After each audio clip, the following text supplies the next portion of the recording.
রামিসার হত্যাকে তীব্র নিন্দা জানাই। আমাদের দেশে এরকম অহরহ ঘটনা ঘটে যা অগোচরে লুকিয়ে থাকে, কিন্তু রামিসা আজকে ভেসে আসছে মিডিয়ার সামনে। কত রামিসা এরকম গ্রামগঞ্জে আছে যে রামিসার আর কোনো খোঁজই হয় না। কিন্তু আমরা চাই আমাদের দেশে এরকম ন্যাক্কারজনক ঘটনা আর যাতে না ঘটে। আজকে আমাদের কোনো নিরাপত্তা নাই। আমরা মহিলা যারা বাহিরে যাই, যারা চাকরিজীবী, যারা শ্রমিক, তাদের তাদের একটা আতঙ্কে থাকি। গাড়িতে ধর্ষণ হচ্ছে, মানে এটা একটা ন্যাক্কারজনক। তাই আমি সরকারের কাছে বিশেষ আবেদন, সরকার এটা সুদৃষ্টিতে দেখবে। সরকার যাতে এই ধরনের নেককার ঘটনা আমাদের দেশে না ঘটে, আমাদের দেশের মেয়েরা স্বাধীনভাবে চলতে পারে, স্বাধীনভাবে তারা পুরুষের পাশাপাশি পাশে দাঁড়াইতে পারে। তারা যেন দেশের সবকিছুতে মেয়ের আগাই আছে, বাংলাদেশের সবখানে মেয়ের আগাই আছে, সব শিক্ষা প্রতিষ্ঠান সব জায়গায় তারা আছে। কিন্তু তাদের নিরাপত্তা কোথায়? তারা নিরাপত্তায় ভোগে। মা যখন বাসায় থাকে, মেয়ে যখন স্কুলে থাকে, মা টেনশনে থাকে কখন মেয়েটা আসবে, মেয়েকে ভালোভাবে আসতেছে নাকি পথে কোনো বিপদ হচ্ছে।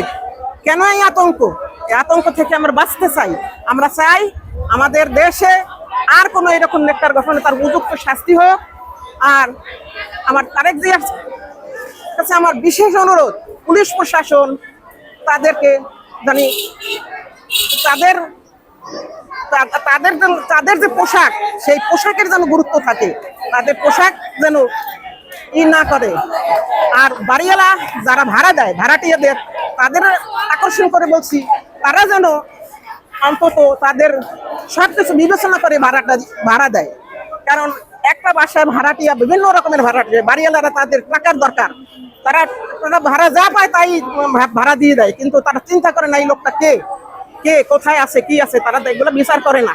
কিন্তু যখন দুর্ঘটনা ঘটে তখন সারা দেশ সব জায়গা জানে। কিন্তু এটা কোনো ঘটনা না। একটা মেয়ে, একটা ছোট্ট একটা শিশু, আজকে সে দেশের একটা সম্পদ হইতো, সে একটা ভালো স্টুডেন্ট, সে সুইট একটা মেয়ে, সে আজকে তা হারিয়ে গেছে। সবশেষে আপনি কি চান? আমি এটা সুষ্ঠু বিচার চাই। আমাদের বাংলাদেশ, আমরা স্বাধীন দেশ।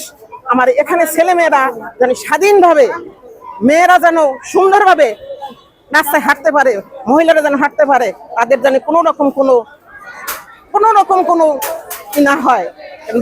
বিদেশ কান্ট্রিতে এরকম কোনো তারা স্বাধীনভাবে চলাফেরা করতে, কিন্তু আমরা থাকি আতঙ্ক। এক কথায় স্বাধীনতা চাচ্ছেন আমরা স্বাধীনতা চাই, নিরাপত্তা চাই। বিশেষ করে আমার বিশেষ নিরাপত্তা, বাসায় নিরাপত্তা নাই, অফিসে নিরাপত্তা নাই, যে কোনো জায়গায় আমরা নিরাপত্তাহীনতায় ভুগি। ঠিক আছে, ধন্যবাদ।